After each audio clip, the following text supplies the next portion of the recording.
único ser perfecto que ha pisado esta tierra, que ha vivido en esta tierra, sin ninguna falta, sin ningún error, durante toda su vida, es nuestro Señor Jesucristo. En sus 33 años y medio de vida que estuvo aquí en la tierra, nos dejó un ejemplo perfecto de cómo se ha de vivir agradando a Dios, porque toda su vida estuvo basada en cómo agradar a su Padre. Entonces, él no cometió ningún pecado, no tuvo ningún error, ninguna falta, no agravió a nadie, no fue injusto con nadie. Una vida maravillosa. Bueno, pues él, esa vida nos la dejó como un ejemplo a nosotros, para que nosotros sigamos sus pisadas. ¿Qué es lo que yo quiero decir? Bueno, que nosotros como hijos de Dios, como seguidores también de nuestro Señor Jesucristo, discípulos del Señor, tenemos que estar enfocados en nuestra vida precisamente en imitar a nuestro Señor, donde quiera que estemos, en la casa, en el trabajo, en la escuela, en donde quiera que vayamos.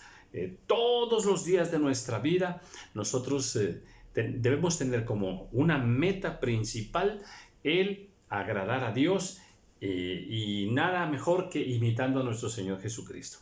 Lo que quiero decir es que nosotros como hijos de Dios, donde quiera que estemos, otra vez, donde quiera que estemos y en cualquier situación de la vida, tenemos que marcar una diferencia. Tenemos que ser totalmente diferentes a cómo vive el mundo. Tenemos que brillar. Los hijos de Dios, las hijas de Dios tienen que brillar ahí en el seno familiar, allí en el barrio donde estamos, en la nación donde estemos, en la oficina donde estemos, donde quiera, tenemos que brillar y tenemos que ser un ejemplo de amor. O sea, los hijos de Dios deben tener un testimonio de amor. O sea, que donde hay un hijo de Dios tiene que haber mucho amor, porque ese hijo de Dios está lleno del amor de Dios para dar a todos los que están a su alrededor.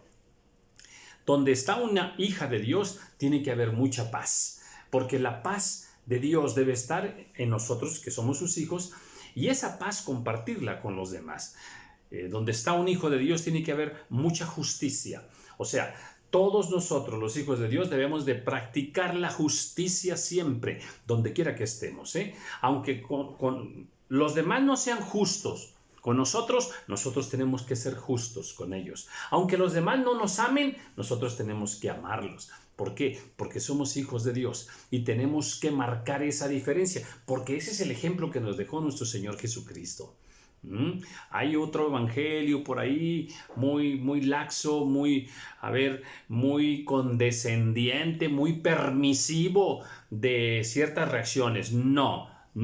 Nosotros tenemos que ser, mansos, humildes, justos, amorosos, misericordiosos y llevar la luz del Señor. Yo soy la luz del mundo, dijo el Señor.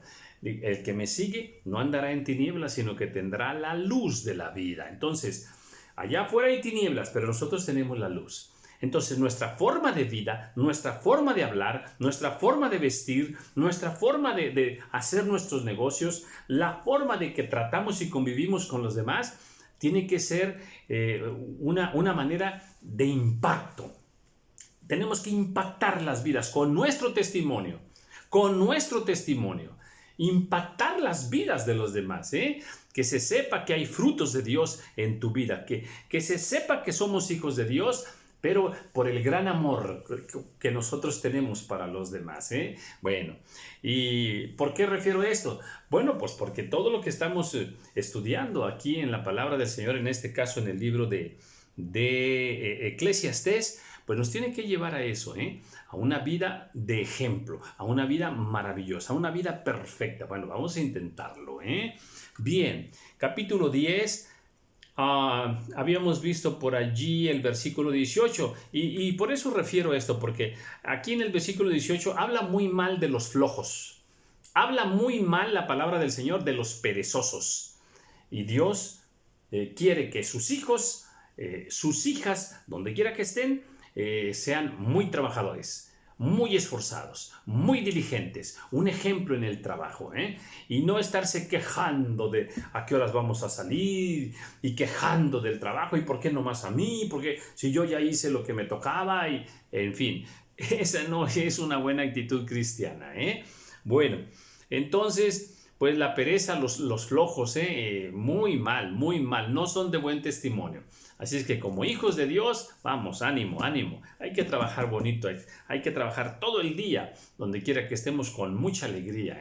Bien, vamos al versículo 19 en el capítulo 10 de Eclesiastés.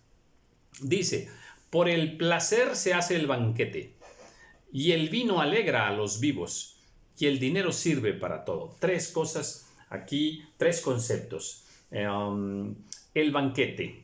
A ver, ¿eso de fiestas y banquetes está bien? Sí, está bien.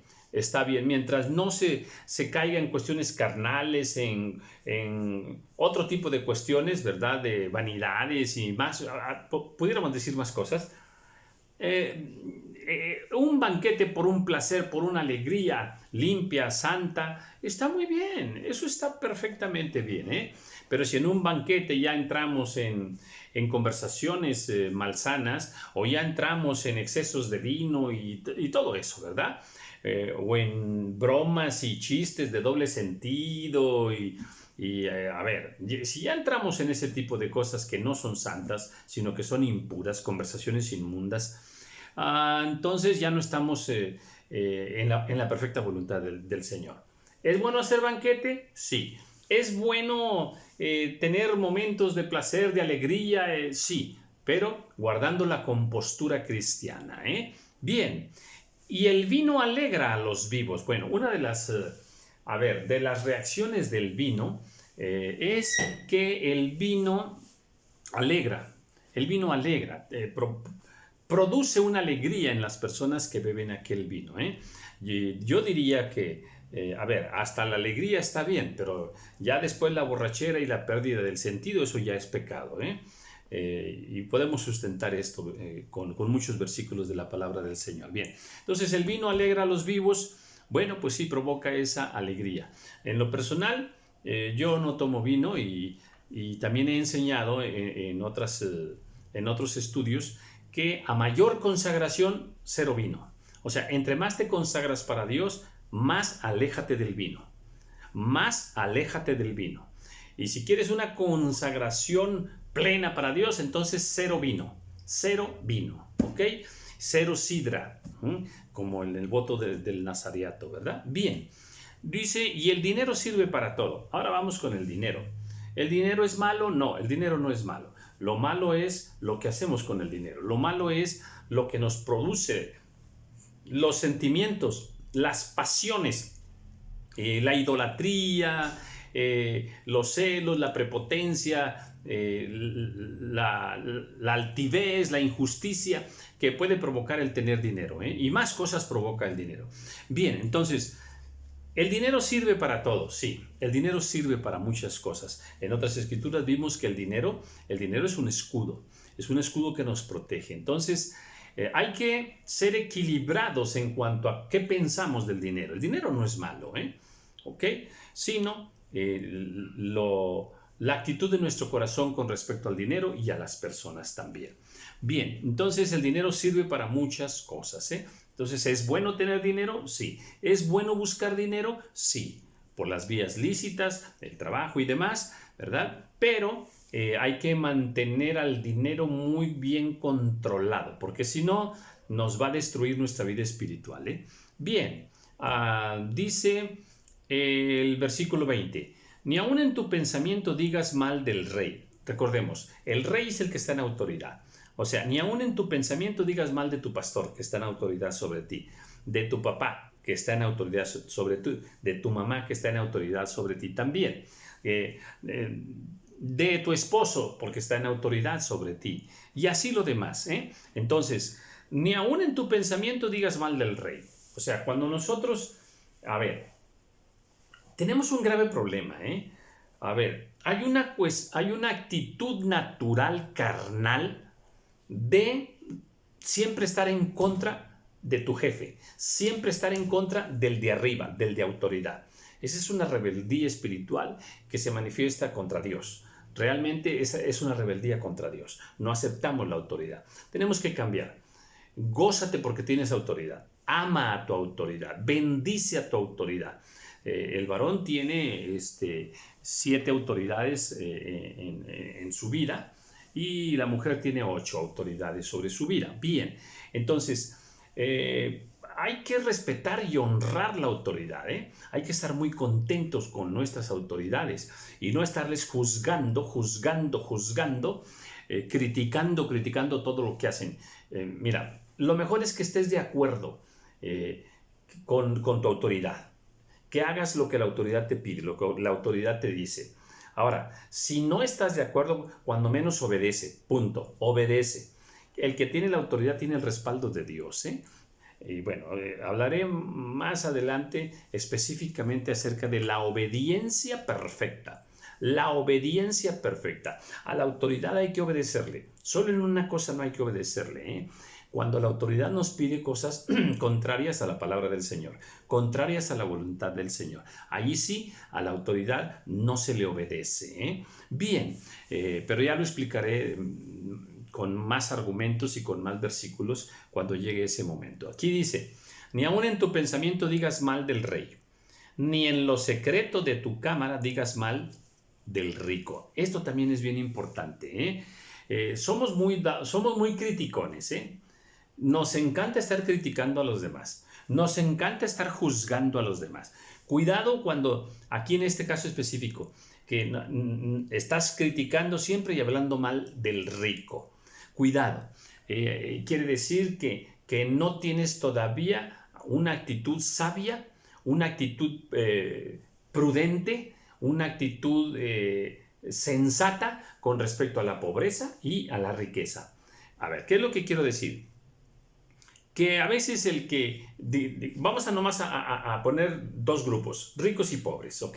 Bien, ya los rangos de qué tanto tiene que tener una persona para que sea llamado rico o qué tanto le debe faltar a una persona para que sea llamada pobre, eso usemos un sentido común nada más, ¿ok? Bueno, a ver, ricos y pobres, bien, a veces hay atención con esto, resentimiento del pobre para con el rico. Resentimiento, un tanto de coraje, un tanto de envidia porque él tiene y yo no. Y eso nos puede llevar a estar hablando siempre mal del rico. Eso no es justo, eso no es recto, ¿verdad? Más que lo que la palabra del Señor nos enseñe al respecto de tanto de la pobreza como de la riqueza. Entonces, cuidado, ni en lo secreto de tu cámara digas mal. Sí, eso de en lo secreto de tu cámara. Es más fácil criticar cuando no estamos con las personas, o sea, a escondidas, en oculto. Bueno, pues aún en oculto, Dios nos está escuchando. Así es que cuidemos mucho nuestro corazón, amemos al rico, amemos al pobre.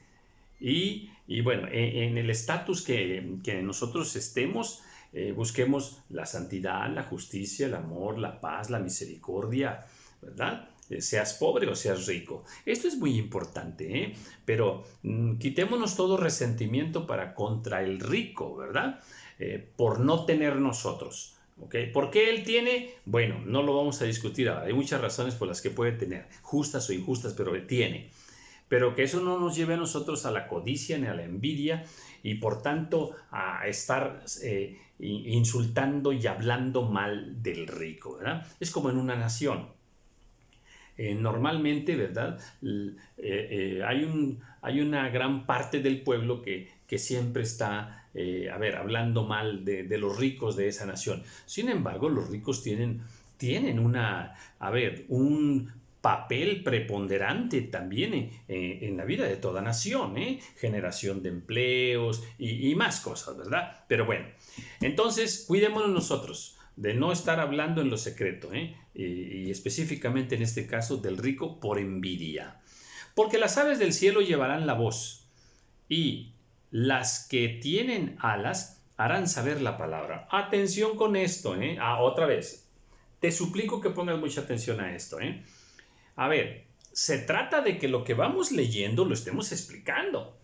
O sea, yo voy leyendo y no me voy a brincar algunas frases, algunos versículos, porque, a ver, porque no los quiera explicar, porque no quiero quedar mal, o porque, ay, no me lo sé. Bueno, a ver, yo no domino toda la Biblia, no conozco toda la palabra del Señor, o sea, en cuanto a revelación. Desde luego que he leído la Biblia toda varias veces, pero ¿a qué me refiero? A que los que tenemos ese privilegio de parte del Señor, esa encomienda de parte del Señor de enseñar la palabra, tenemos que, leer la palabra, el versículo, y hay que explicarlo. Bueno, a ver, aquí está porque las aves, dice que no hables mal del rico, ni aun en lo secreto, dice, porque las aves del cielo llevarán la voz. Qué interesante. Porque las aves del cielo llevarán la voz. Y las que tienen alas harán saber la palabra. ¡Wow! A ver, explícalo. A ver, hay que explicarlo. ¿Qué vamos a entender aquí? Bueno, pues ahora sí, mucha atención con lo que voy a enseñar. En los estudios del ADN, donde enseño que toda la naturaleza representa el reino de Dios, bien, atención, las aves también representan a los ángeles. Otra vez, las aves representan a los ángeles. ¿Ok? ¿Te acuerdas cuando el Señor habla de aquella semilla que es sembrada y luego vienen las aves y quitan la semilla, ¿verdad? Y la semilla es la palabra. ¿Y por qué dice ahí el Señor que vienen las aves? Vienen las aves y quitan la semilla. ¿Quiénes son esas aves? Interesante, porque este ejemplo de las aves lo puso el Señor Jesucristo. Y bueno, otra vez te leo el versículo. Dice que no hablemos mal del rico porque las aves del cielo llevarán la voz. Bueno, las aves del cielo aquí están representando a los ángeles. Ahora, hay dos tipos de ángeles. Déjame decírtelo así rápido. Los de Dios y los de Satanás, vamos a decir rápido. Los de Satanás pues son los ángeles caídos, o sea, son los demonios, así rápido. Entonces, hay dos tipos de ángeles. Recordemos que Satanás mismo era un ángel, ¿ok? Bueno, hay dos tipos de ángeles, los buenos y los malos, ¿verdad? Los del reino de Dios y los reinos de las tinieblas. Bien, aquí puede empezar a tomarte más sentido, ¿verdad? Y bueno, de entrada por ahí dejarte un pensamiento. Muchas de las aves de rapiña y de las aves que inmundas, atención, son de color negro, Interesante, por ahí disiérnenlo tantito. Bien, otra vez. Porque las aves del cielo llevarán la voz y las que tienen alas harán saber la palabra. Pues sí, definitivamente. Tanto los ángeles de Dios como los ángeles de las tinieblas nos están escuchando, nos están viendo. Y bueno, ellos llevarán, ¿verdad?, el mensaje. Los ángeles del reino de las tinieblas, pues allá al reino de las tinieblas van a llevar todo lo que oigan, todo lo que vean que nosotros hacemos, porque ellos sí nos pueden ver. Bien, bueno, igual los ángeles de Dios pues también llevan los mensajes, ¿verdad?, al reino celestial de todo lo que nosotros hacemos. Acuérdate aquello de la promesa también, que no prometas, ¿por qué dirás delante del ángel, verdad? ¿Te acuerdas de eso?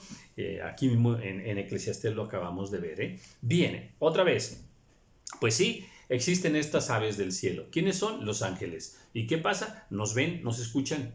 Y lo que nosotros digamos aún en lo secreto, ellos lo escuchan y ellos lo hacen saber. Interesantísimo, Bien, vamos al versículo 1, al capítulo 11, versículo 1. Echa tu pan sobre las aguas, porque después de muchos días lo hallarás. Bueno, echa tu pan sobre las aguas. ¿Para qué se echa el pan sobre las aguas? Bueno, pues así de una forma muy, muy elemental, ¿verdad? Bueno, pues para para suavizarlo. Bueno, ¿para qué? Para saborearlo mejor, para digerirlo mejor, ¿verdad? Dice, porque después de muchos días lo hallarás. Bueno, este también es un versículo que también nos da un poco de enseñanza hacia la conservación de alimentos. Hacia la conservación de alimentos.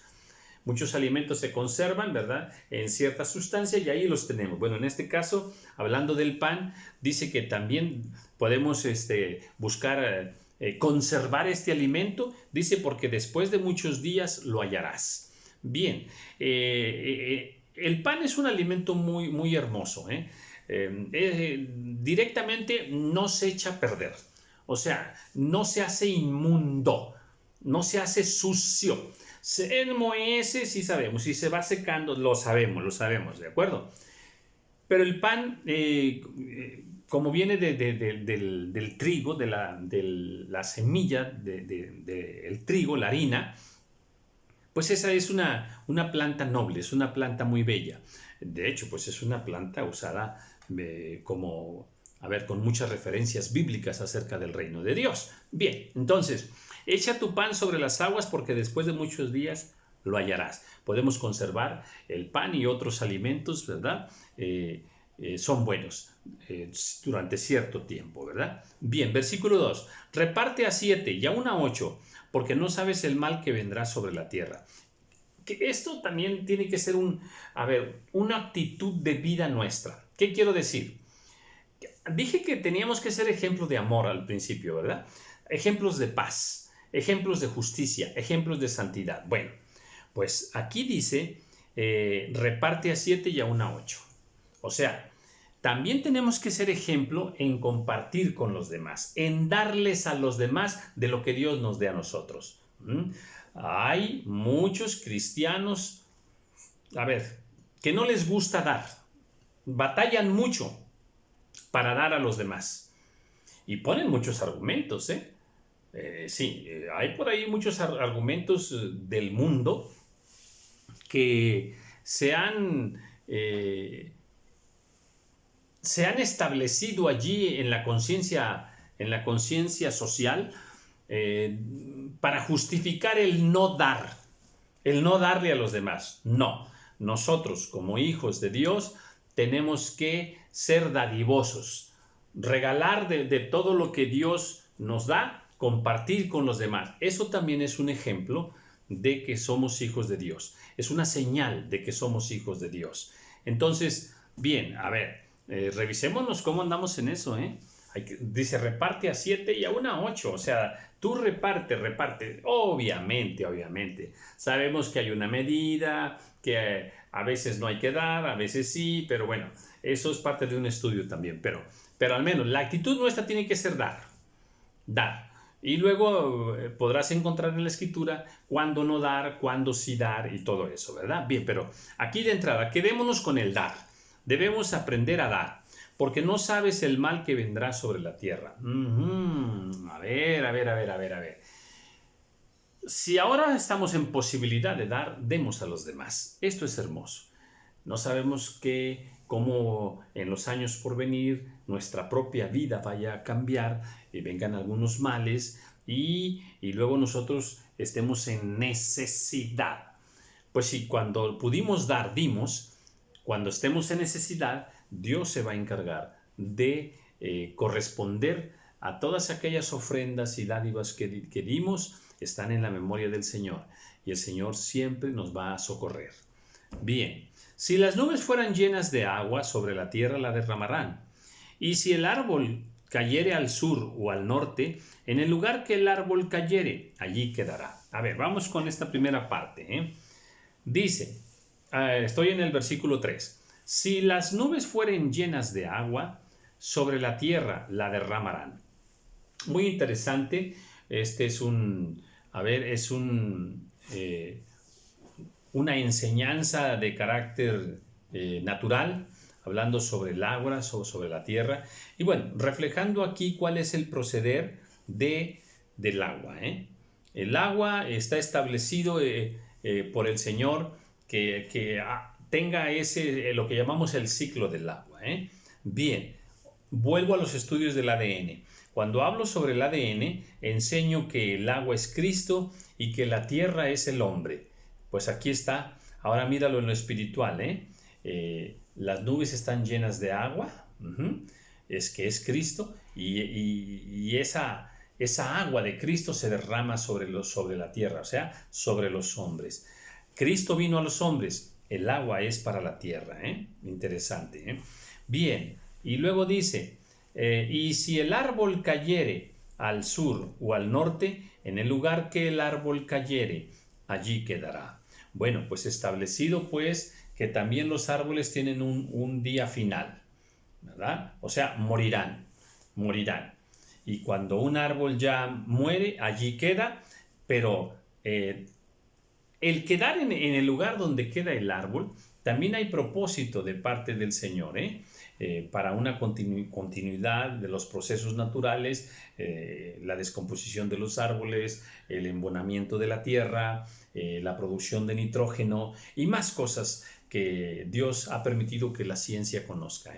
Bueno, pues el Señor está en control de todo, en control de una hoja, de un árbol, en control de un árbol cuando cayere, un hombre cuando cayere, si muere en el campo, si muere en la ciudad, Dios está en control de todo.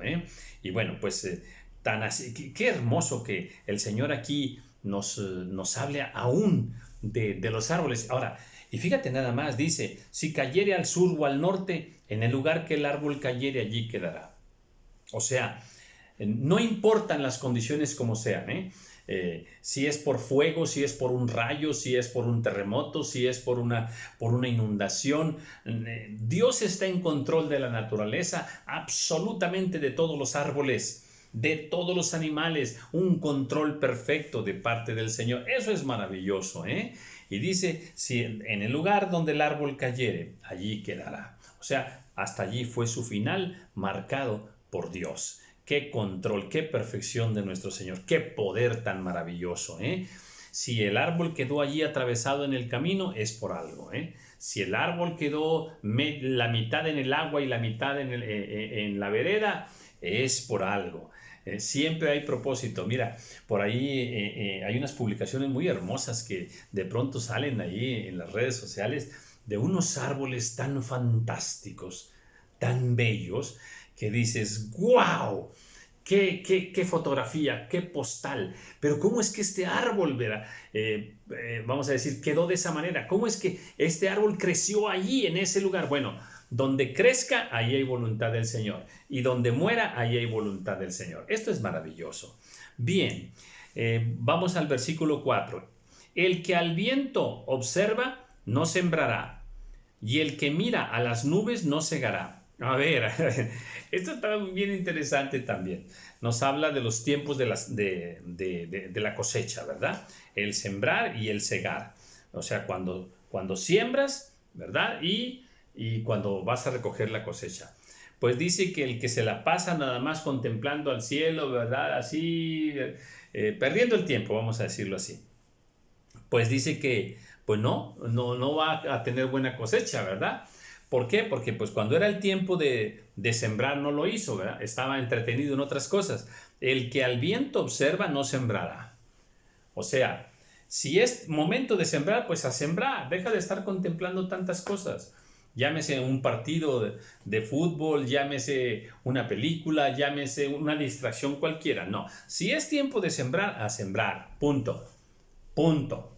¿Verdad? Y si es tiempo, dice, y el que mira las nubes no segará. A ver, pues esto también es bien importante, ¿verdad? A ver, del hombre es sembrar y conocer los tiempos de la... Dios estableció que sobre la tierra vendrá la lluvia temprana y la lluvia tardía. O sea, dos periodos de lluvia en el año. La lluvia temprana y la lluvia tardía. Bueno, ¿qué debemos hacer los hombres? Bueno, conocer esos periodos. ¿Para qué? Para trabajar antes y después. Me refiero, sembrar antes de la lluvia, ¿verdad? O cuando ya en los días que llueve, sembrar y luego recoger en el tiempo que ya está el fruto. Bueno, eso es en la lluvia temprana y eso también en la lluvia tardía. pero no perder tiempo en estar nada más contemplando a ver si llueve, a ver si va a llover y en fin, perdiendo tiempo. No, no, apliquémoslo a todo, ¿eh? Tú podrás decir, ay, pero pues yo soy secretaria o yo soy doctora, esto de la siembra, esto aplícalo a tu profesión, ¿verdad? Que seamos trabajadores y esforzados y que entendamos bien los tiempos de sembrar, o sea, de trabajar y de cosechar. Ser inteligentes en ello, ¿eh? Bien, Dios está en control. Y luego vamos a terminar con el versículo 5. Como tú no sabes cuál es el camino del viento, o cómo crecen los huesos en el vientre de la mujer encinta, así ignoras la obra de Dios, el cual hace todas las cosas. Qué belleza de palabra, ¿eh? Qué belleza de escritura. Dice, hablando del viento, aquí deja un reto a todos los científicos de todos los tiempos, ¿verdad? Dice, no sabes, el hombre no sabe cuál es el camino del viento. Pues no, porque los vientos, cada día Dios les designa un camino diferente. Y los vientos obedecen al Señor y van ese día hacia donde Dios les ha determinado que vayan. Si hoy les dice que vayan al sur, irán al sur. Si les dice que vayan al norte, irán al norte. Si les dice que vayan al oriente y luego giren hacia el sur, así lo harán. Así lo harán. Los vientos tienen, déjame decirlo así, cada día tienen camino diferente y ese camino diferente está establecido por el Señor. Por eso es que la ciencia no puede encontrar el camino del viento. Por eso es que, a ver, hay pronósticos acerca del clima, pero eso son pronósticos. Probablemente venga por aquí, por aquí, por acá. Probablemente haya lluvia en tal parte. Probablemente tengamos un frente frío, así o así. Bueno, pero muchas veces, ¿verdad? De acuerdo a como Dios ha establecido el camino del viento para ese tiempo, ¿qué pasa? Pues estas cosas cambian, se desvían. Entonces, qué hermoso, ¿verdad? Nuestro Señor en control de los vientos. Y luego dice, o cómo crecen los huesos en el vientre de la mujer encinta. ¡Wow! Otro misterio maravilloso, ¿eh?